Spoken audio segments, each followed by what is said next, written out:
Welcome to the Green Existing Schools web training series hosted by the Center for Green Schools.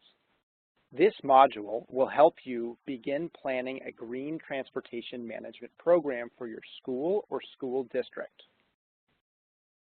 Transportation can represent one of the largest cost expenditures for school districts as well as one of the largest contributors to CO2 emissions for the district. Emissions from student commuters, parent drop-off, public transportation, and school buses make up the district's carbon footprint. A transportation management plan reduces burdensome financial and environmental costs, including efforts to increase the number of children and staff who walk to school, carpool, use public transit, or embrace alternative modes of transportation. The goals of a transportation management plan are to reduce your school's impact on the environment, decrease automobile commuting, encourage staff and teachers to use public transportation, increase the number of staff members, teachers, and students who walk or bike to school, and decrease bus idling.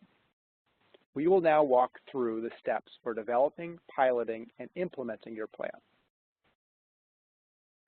Before you begin to develop your plan, convene a working group that includes school operations and/or transportation personnel, facilities management, members of the administration, teachers, parents, students, bus drivers, school crossing guards, and safety patrol advisors. This group can advise and help at every step along the way.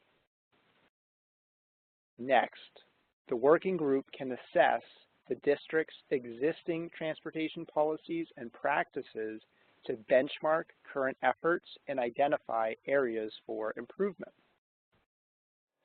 Conduct your assessment. Part of your assessment might entail a commuter survey to help understand current staff, student, and teacher commuting patterns.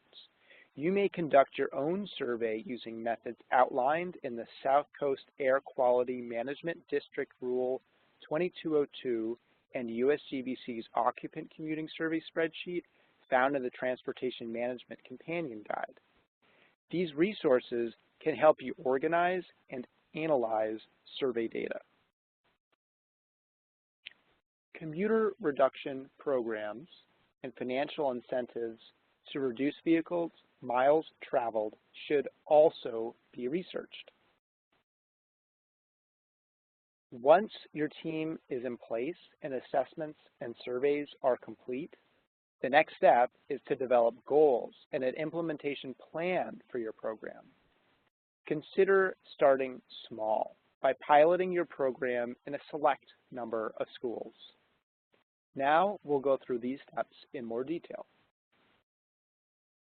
To begin the development process, first analyze data from your assessments, surveys, and conversations with stakeholders, and research best practices to determine program priorities. Next, establish the program goals and determine related transportation practices the school and district will use. Seek to define goals that are realistic and measurable and can be effectively evaluated at the close of the pilot.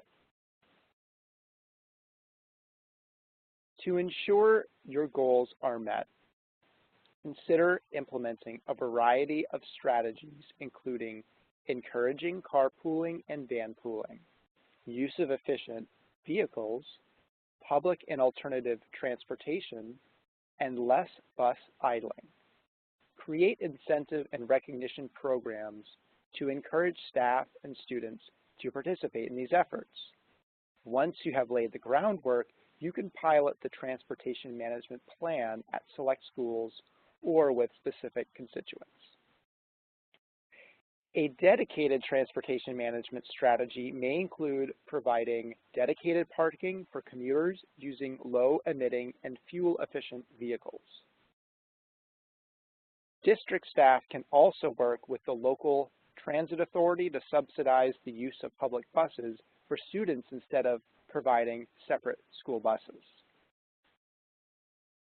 The plan can also include a program to educate staff and parents about the benefits of public transportation and outline safe transit options near the school. Ensuring the required infrastructure is in place to encourage non-motorized modes of transportation, such as providing secure bicycle storage and walk-to-school programs, can also be a beneficial approach. Establishing a bus idling policy to eliminate unnecessarily idling is another component of an effective plan. Before expanding the program, include a plan to evaluate the impact of your pilot program, especially the change in commuter patterns. Once any needed improvements are made, you are ready to officially implement the program. It will be helpful to spend the time to create a district-wide plan to implement in phases or adopt it across all facilities. When broadly implementing your plan, solicit feedback and develop a process to measure its effectiveness at various stages. Your plan's strategies should result in reduced single-occupant vehicle use and likewise reduced CO2 emissions from transportation. Now that you have an outline to help you start developing a transportation management program, the next step is to gather more in-depth information, including sample policies, practices, and plans. You might also seek support from colleagues who have implemented similar programs in their schools or districts. For additional guidance, you can refer to the Transportation Management Companion Guide that provides more detail on the content covered in this training and includes references to useful websites and publications. The Center for Green Schools at USGBC has assembled a network to help answer any questions you might have while acting on the information you've learned today. Please send questions to the email address shown here, and we will connect you with peers who can assist you in the findings and finding the answers. Thank you for watching the Transportation Web Training today, and best of luck with your Green School initiatives.